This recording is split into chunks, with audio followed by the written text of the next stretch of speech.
शहीद जवान का शव पहुंचा परबत्ता, कैप्टन आनंद अमर रहे नारे से गूंजा इलाका। नमस्कार, मैं अनंत कुमार और आप देख रहे हैं आरबीएन नेटवर्क। खगड़िया के लाल ग्रेनेड विस्फोट में शहीद हुए कैप्टन आनंद का पार्थिव शरीर आज खगड़िया के परबत्ता स्थित उनके गांव पैतृक गांव शिरोमणि टोला पहुंचा। गांव में पार्थिव शरीर पहुंचते ही शहीद कैप्टन आनंद अमर रहे के नारे से गूंज उठा। हजारों की संख्या में लोग शहीद कैप्टन आनंद के दर्शन के लिए पहुंचे। पार्थिव शरीर के पहुंचते ही पूरा गांव गमगीन हो गया। शहीद कैप्टन आनंद के परिवार वाले सबको देखते ही रो पड़े। परिवार वालों से लेकर स्थानीय विधायक और प्रशासन के अधिकारियों ने श्रद्धांजलि पार्थिव शरीर पर अर्पित किया। गांव पहुंचने से पहले पार्थिव शरीर को ले जा रहे वाहन के साथ सैकड़ों की संख्या में युवाओं की टोली बाइक पर सवार होकर हाथ में तिरंगा लिए कैप्टन आनंद अमर रहे नारे से लगाते हुए चल रहे हैं। जगह जगह पर रोककर लोगों ने श्रद्धांजलि दिया।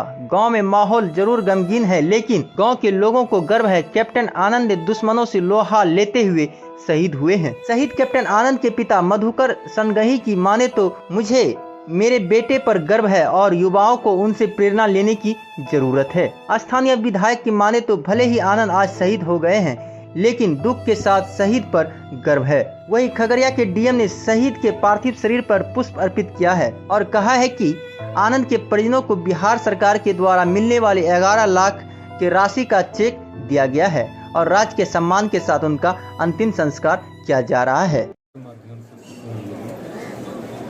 कैप्टन आनंद इंजोर्ड है, फिर पूछे दोबारा 5 मिनट के बाद कि आप कैप्टन के आनंद के पिता बोल रहे हैं? जी।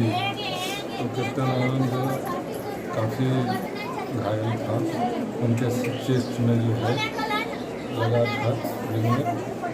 तो आई एम सॉरी, तो इतना शब्द बोले और हम पटना से उनसे बात करें। किस तरह से उनको पढ़ाए थे, किस तरह से जब सेना में वो गए तो क्या? एक सिंपल फैमिली, हम गरीब परिवार से सिपाही की नौकरी लिए दौड़ करते थे। तो आप देखें कि बेटा को ऊँचे पद पर भेजा ना, बहुत ही स्ट्रगल किए। कम से कम 9 स्कूल में पढ़ाए तो मैट्रिक पास किया। 10वां स्कूल था चिन्मया विद्यालय बोकारो। हम नहीं पढ़े थे, CBSE और ICSE को नहीं देखे थे, वो उन बच्चे को दिखाए। साइकिल बेचने वाली बात कुछ आई थी? जी सर। अच्छा, ये कब का वाक़या है? तो कहाँ से, हम किसी से पूछ के ही, हमारे गांव के विधायक डॉक्टर संजीव कुमार दा हैं, इन्हीं से पूछेंगे कि दादा हम पढ़ाएं कैसे? तो पूछे तो बताए तो आगे बढ़े। कष्ट तो हुआ, साधन संपन्न नहीं थे। तो आप भी देखिए, देश की भावना हमारे अंदर थी, देश सेवा की भावना, चूँकि हम भी तो वर्दी का पैसा खाते हैं, इसीलिए बेटे को भी भेजे। हमको वहीं से प्रेरणा मिली। कब छुट्टी पे आए थे, कब आप लोग से लास्ट बात कब हुई थी आपके फोन पे? लास्ट हमको 17 तारीख के 2 बजे हम बात लास्ट किए बच्चे से, और बताया कि पिताजी घर से आए हैं ना, उसका मन नहीं लगा। हम कहे बेटा 5 दिन और रहो, मन तो लगने लगा। घर से अभी गए हो गृहवास करके, इतना फंक्शन था, अभी गए हो तो थोड़ा मन तो नहीं लगेगा 2-4 दिन। फिर तो हाँ बाबा, उसी दिन रात की घटना है। हमको 18 तारीख के 3 से 4 बजे के बीच में सूचना मिल गई फ़ोन के माध्यम से, वहाँ से मेजर फ़ोन किया। सेना के लिए ये सर्वोच्च बलिदान माना जाता है, एक पिता होने के नाते आप क्या महसूस कर रहे हैं? बिल्कुल सही है।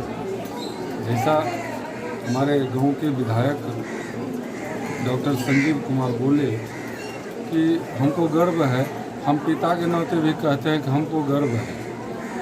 हमारे बेटा ने देश का नाम रोशन किया, देश धरती माता के चरण में। कैप्टन आनंद कुछ सेक्टर में पोस्टेड थे, तो पेट्रोलिंग के दौरान एक्सीडेंटल ग्रेनेड विस्फोट हुआ, जिससे इनकी जान चली गई और ये शहीद हो गए। यही घटना घटी, परसों रात की घटना है और इससे सारे लोग दुखी हैं, मर्माहत हैं। हमारे तो ग्रामीण थे, हमारे गांव के थे, पारिवारिक संबंध विदाई से है। और आगे में मैं यही कहना चाहता हूँ सारे युवाओं को, कैप्टन आनंद से हमें प्रेरणा लेने की ज़रूरत है। सबसे बड़ी बात है कि जहाँ आज भौतिकवाद की स्थिति है देश में कि सब लोग युवा चाहते हैं ऐसा कुछ पढ़ाई लिखाई करें कि तुरंत पैसा कमाने लगे, शांतिपूर्ण जीवन हो, संघर्ष कम हो जीवन में।